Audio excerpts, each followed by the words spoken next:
ঘুম ভাঙতেই জানালার পাশে একটু আকাশ দেখা, এটাই আমার সকালের শান্তি। এরপর আমার রাজকীয় বিছানা গোছানোর পালা। বিছানা ঠিক করে গেলাম ফ্রেশ হতে। এরপর ড্রেস বের করে দ্রুত রেডি হতে হবে, কারণ আজকের ক্লাস সকাল 7টা থেকে শুরু হবে। এবার কিউট পিঙ্ক ড্রেস পরার পালা, কিন্তু এই হিজাবের পিন খুঁজতে খুঁজতেই আমার জান বের হয়ে যায়। ক্লাসের জন্য প্রয়োজনীয় বই, খাতা, কলম, পেন্সিল নিয়ে শুরু হয় আমার অলিম্পিক লেভেলের দৌড়। ক্লাস যদিও কাছে, তাও এমনভাবে দৌড়াচ্ছি যেন অলিম্পিক গোল্ড মেডেল নিতে যাচ্ছি। ক্লাসে এসে আমরা এখন ইঞ্জিনিয়ার।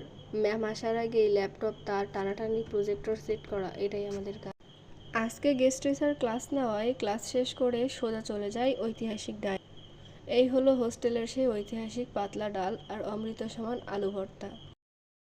আমাদের ডাল এতটাই স্বচ্ছ আর পাতলা যে এটার দিকে তাকালে আপনি ডালের নিচে বাটির নকশা তো বটেই, এমনকি নিজের উজ্জ্বল ভবিষ্যৎ পর্যন্ত পরিষ্কার দেখতে পাবেন। ক্যাম্পাসের এই পরিবেশটা একটু দেখেন। সবুজ দেখে মনটা একটু শান্ত করতে আসলাম, নয়তো পড়াশোনার চাপে মাথা হ্যাং হয়ে যায়। আজ বিশাল যুদ্ধ জয় করেছি। সবার আগে এসে ফ্যানের নিচের লাস্ট বেঞ্চটা দখল করে। এদিকে ম্যাম সামনে বসে ক্লাস নিচ্ছে, আর বান্ধবী পেছনে বসে গুনে গুনে মুড়ি সাবার করছে। একঘেয়েমি ক্লাস শেষে যখন একটু সময় পেলাম, তখন টিকটকের একটি ট্রেন্ডিং ভিডিও তৈরি করলাম। এই পাগলামিগুলো আছে বলেই হোস্টেল লাইফ এত মজার।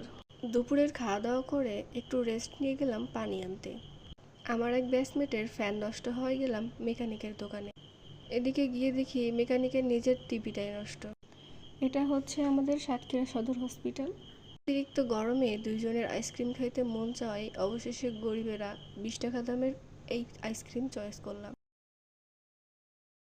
হোস্টেল বন্দি থেকে যখন এতটুকু সময় বাইরে যেতে পারি, তখন নিজেকে অনেক স্বাধীন মনে হয় পৃথিবীর সব থেকে সুখী মানুষ আমি। জানি না ভিডিও আর কথা কতটুকু সাজাতে পেরেছি। এটা আমার প্রথম ব্লগ। কমেন্টে অবশ্যই বলে যাবেন কোথায় কতটুকু ইমপ্রুভ করতে হবে, কতটুকু ভুল হয়েছে। আজ এই পর্যন্তই, টাটা।